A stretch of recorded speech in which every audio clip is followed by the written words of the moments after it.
Lectura del libro de Isaías. El año de la muerte del rey Osías, vi al Señor sentado sobre un trono alto y excelso. La orla de su manto llenaba el templo. Junto a él estaban los serafines, y se gritaban uno a otros diciendo: Santo, Santo, Santo es el Señor del universo. Llena está la tierra de su gloria. Temblaban las jambas y los umbrales al clamor de su voz, y el pueblo estaba lleno de humo. Yo dije: ay de mí, estoy perdido, yo, hombre de labios impuros, que habito en medio de la gente de labios impuros. He visto con mis ojos al Rey, Señor del universo. Uno de los seres de fuego voló hacia mí, con una ascua en la mano, que había tomado del altar con unas tenazas. La aplicó a mi boca y me dijo: al tocar esto tus labios, ha desaparecido tu culpa, estás perdonado tus pecados. Entonces escuché la voz del Señor que decía: ¿a quién enviaré? ¿Y quién irá por nosotros? Contesté: aquí estoy, mándame. Palabra de Dios. Te alabamos, Señor. Permítanme, con toda la sencillez del mundo, poder compartirles para la reflexión de la palabra de Dios algo que como sacerdote me tocó vivir por experiencia personal. Yo fui ordenado sacerdote el 2 de diciembre de 1993.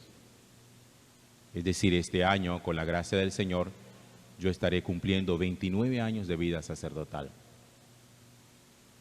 Cuando yo fui ordenado sacerdote, no sé si alguno de ustedes habrá estado alguna vez en una ordenación sacerdotal. Los sacerdotes nos postramos en el suelo como un signo de humildad delante de Dios y suplicando al Señor que nos haga buenos pastores. Yo me postré ese día. Yo fui ordenado en La Dorada, Caldas, con la sensación de que yo quería ser sacerdote siempre y que quería hacerlo de la mejor manera posible. Si ustedes me preguntaran a mí si alguna vez he vivido una experiencia difícil, dolorosa, que haya cuestionado toda mi vida, o si siempre me he sentido seguro de ser sacerdote, yo les diría que no siempre me he sentido seguro de ser sacerdote, que ha habido momentos muy difíciles. Han sido obviamente muchos más los momentos o los estados de felicidad, de alegría, de plenitud. Pero eso no me ha relegado de la posibilidad de poder vivir momentos supremamente complicados. La primera gran crisis, la que yo más recuerdo, la más difícil de todas en mi ministerio sacerdotal, fue en el año 1997. Es decir, todavía no había cumplido yo 4 años de ser cura. Estaba trabajando en un municipio del departamento de Cundinamarca que está a 2 horas y media de Bogotá, que se llama Guaduas, donde nació Policarpa Salabarrieta. Allá estaba yo trabajando de cura. Y fue un año muy complicado, muy difícil, tanto que prácticamente todo ese año, porque no fue una crisis de 2 días, yo siempre me preguntaba y me levantaba pensando si yo debía seguir siendo sacerdote o no. Y la respuesta que solía darme era que no. Y ustedes me preguntarán, ¿por qué? ¿Qué había de usted que lo llevaba a esa conclusión? Yo sentí muchas veces delante de Dios, y eso en algún momento se ha repetido, que yo era indigno de ser cura. Un sentimiento de indignidad. Que había mucha gente mucho más piadosa, con mucha más capacidad para la santidad, con mucha más seriedad para la vida de lo que yo hasta ese momento era, o por lo menos de las expectativas que yo tenía frente a mí mismo y frente a mi propio ministerio. Fueron momentos en los cuales yo estaba plenamente convencido de que yo iba a dejar el ministerio. y ponerme a hacer otras cosas. Durante esa crisis, yo me fui a vivir a Bogotá.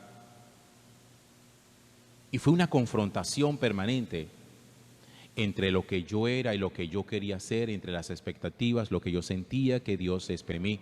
Y ese sentimiento permanente de ser indigno, de ser indigno, de ser indigno.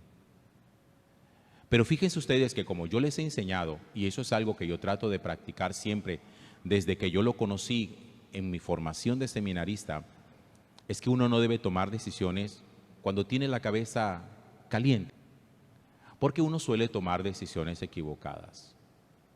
Yo siempre decía, en el momento en que yo más tranquilo y más sereno me sienta, si voy a dejar el ministerio, lo dejaré. Pero como el Señor es, el Señor me permitió a mí poder encontrarme muchos textos de la Sagrada Escritura, muchos, que me confrontaron, que me derribaron, que me levantaron y que me hicieron finalmente descubrir que si yo era sacerdote, nunca había sido hecho sacerdote porque yo fuera digno de ello, sino que el Señor era misericordioso y a pesar de todos los defectos y las limitaciones, Él aún seguía confiando en mí. Textos como cuáles. Hay un texto que ustedes han escuchado muchas veces donde dice que una vez un centurión, es decir, un jefe de pelotón de ejército romano, se acerca a Jesús y le dice: mi niña está en las últimas, sánala. Y Jesús le dice al centurión: voy a ir a tu casa. Y el centurión le responde esta frase que nosotros en misa decimos todos los días. Cuando el sacerdote levanta la hostia y dice: este es el Cordero que quita los pecados del mundo, dichosos los invitados a esta cena. ¿Qué decimos nosotros? Señor, yo no soy digno de que entres en mi casa, pero una palabra tuya bastará para sanarme. Esa frase que nosotros decimos con ese centurión ese día: Señor, no es necesario ni siquiera que llegues a mi casa, porque yo no soy digno. Y aquí aparece la palabra que yo les dije ahorita: indignidad. Yo no soy digno, es decir, yo soy indigno de que tú entres en mi casa. Pero ¿sabes qué? De sentirme indigno no voy a, por ello, restringir tu acción en mi vida. Dilo de palabra. Dilo desde aquí con tu palabra y tu palabra sanará. Y dice la Sagrada Escritura que Jesús pronunció una palabra de sanación desde el lugar donde está y la hija del centurión se sanó. Hay otro texto que aparece en la segunda lectura de hoy de la carta del apóstol San Pablo, donde Pablo, narrando un poquitico su experiencia de ser apóstol de Jesús, él dice: porque yo les he enseñado a ustedes lo que yo aprendí, que Cristo por nosotros murió, que Cristo por nosotros resucitó, porque el Señor Jesús se le apareció primero a sus discípulos y después se me apareció a mí, y miren el calificativo que se da, se me apareció a mí como a un aborto. Y me eligió sin ser yo digno de ello para ser apóstol suyo. Para ser, como si fuera yo un aborto, una cosa despreciable. Aún así, el Señor se me apareció y me eligió. Y miren lo que narra la primera lectura. La visión que tiene Isaías en medio de ángeles y querubines de la gloria de Dios. Dice que están los serafines cantando a la majestad y la gloria de Dios y diciendo: santo, santo es el Señor, Dios del universo, llenos están el cielo y la tierra de tu gloria. Y cuando Isaías tiene esa visión, lanza esta exclamación, dice: ay de mí, pobrecito de mí, hombre de labios impuros, que he visto la gloria de Dios. Como quien dice, un hombre como yo, indigno, no debió haber visto lo que vio. Y dice la palabra de Dios que el Señor mandó a uno de sus serafines que cogió como un tizón encendido con unas tenazas, de esas que uno usa cuando hace asado. Sacó un carbón y lo puso en los labios de Isaías. Pero fíjense lo que el Señor le dice a Isaías: tu pecado ha sido perdonado. ¿Y qué había exclamado Isaías? Yo soy un hombre de labios impuros. El Señor no le dice a Isaías, tus labios quedan purificados, sino tus pecados quedan perdonados, porque en realidad el sentimiento de indignidad no surge de tener labios puros o de tener labios impuros, sino del pecado que habita dentro de nosotros. De ahí surge el sentimiento de indignidad. Y fíjense lo que aparece en el Evangelio después.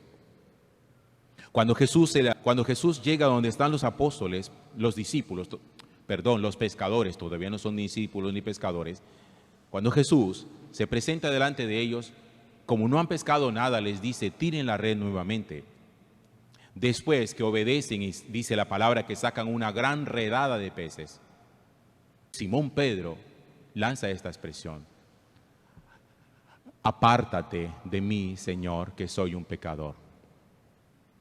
¿Cuál es el sentimiento que prevalece en todos ellos? En Isaías un sentimiento de indignidad, el centurión un sentimiento de indignidad, Pedro un sentimiento de indignidad. Yo lo que tuve, y a veces me ha vuelto a aparecer, es un sentimiento de indignidad. De lo que usted siente y cómo se sienta delante de Dios depende cómo está aquí adentro y cómo establezca su relación con Él. Porque nosotros, seguro, indignos sí somos. Pero como lo he dicho en otros momentos, nosotros no estamos aquí por sentimientos de dignidad. Ni yo soy cura por ser digno, ni usted está sentado ahí y es un creyente o recibe el cuerpo de Cristo por ser digno. Nadie es digno delante de Dios de nada. Pero no es la dignidad, el sentir que sí, nosotros lo merecemos. Como cuando uno reclama derechos civiles y dice, es que yo tengo derecho. Miren, esa frase usted no la podría pronunciar nunca delante de Dios. Que es que yo tengo derecho a. Delante de Dios no se le ocurra nunca decir eso. Porque delante de Dios no tenemos derecho a nada. Delante de Dios no hay derechos. Delante de Dios hay es misericordia. Y es Él quien con su misericordia nos levanta. Si ven que al final lo que marca la diferencia de la relación con Dios es el autoconcepto. ¿Qué pensamos de nosotros mismos? ¿Qué creemos de nosotros mismos? Si usted piensa que es basura, se trata como basura y deja que la gente lo trate como basura. Si usted piensa de usted que es una porquería, se trata como una porquería, se maltrata, se hace daño y permite que también los demás lo traten de esa forma. Agravado por el hecho de que no solamente nosotros muchas veces tenemos sentimientos de dignidad y de ser porquería y de ser basura, sino que hay gente que lo refuerza y nos dice es que definitivamente tú no sirves para nada. ¿Ustedes alguna vez han sido conscientes del poder sugestivo que tiene una frase de esas cuando usted la dice a alguien? Tú no sirves para nada. A lo mejor usted podrá decir, como lo he escuchado, no, es que lo hago por su bien, que quiero que se pellizque, que quiero motivarlo, pero escogió el camino equivocado. Porque el problema está en que uno eso lo cree. Por eso hay gente que hoy cree que es basura. Y por eso hay personas que dicen es que tú no te mereces esto, ni esto, ni esto, ni esto, ni aquello, ni lo otro. Es que tú no eres nadie. No lo hemos explicado así. Es que tú no eres nadie.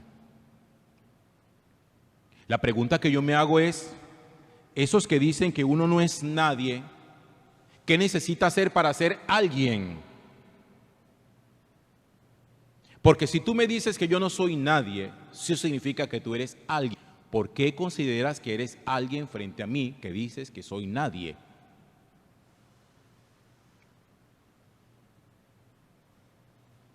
Si usted acepta, si usted cree que es una basura, permitirá que lo traten como basura. ¿Ustedes qué hacen con la basura? Nosotros lo vemos con frecuencia. Los que reciclan escarban basura para reciclar. Hay gente que viene a nosotros, esa palabra ya alguna vez la utilicé, como recicladores. A ver qué hay de desecho tuyo que sirva. Y mucho cuidado con eso. Porque si usted deja prevalecer su sentimiento de indignidad, pensando que eso es más importante que la gloria, la majestad, la perfección, la misericordia de Dios, usted está perdido. Está perdido. Porque usted tendría que decirle al Señor, indigno si soy, pero una palabra tuya me sana. Y cuando Pedro le dijo a Jesús, apártate de mí, que yo soy un pecador, Jesús no se apartó de él, sino que lo atrajo hacia sí y le dijo, tú tranquilo, te voy a hacer pescador de hombres. Revise su autoconcepto.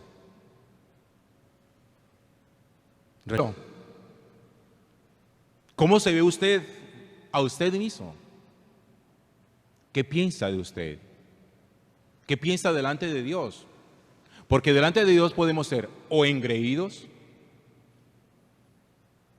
como aquel hombre que en el templo oraba diciendo, te doy gracias, Señor, que yo no soy como los demás, adulto ni pecador, como ese tipo que está allá atrás. Yo sí soy un hombre que pago diezmo, que hago ayuno, que soy, mejor dicho, la berraquera.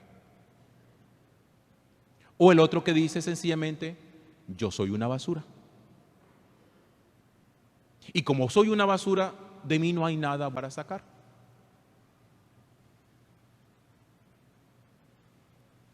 Si yo hubiera dejado prevalecer mi sentimiento de indignidad, yo a Barranquilla no hubiera llegado a vivir. Cura no sería, no estaría hoy en Santa Teresita. ¿Quién sabe qué estaría yo haciendo? Por fortuna para mí, el Señor me rescató con su palabra, como lo hizo con el centurión. Digno no soy, pero una palabra tuya sí sana. Así que déjese sanar y deje de ponerle tanto peros a Dios. Gloria al Padre y al Hijo y al Espíritu Santo.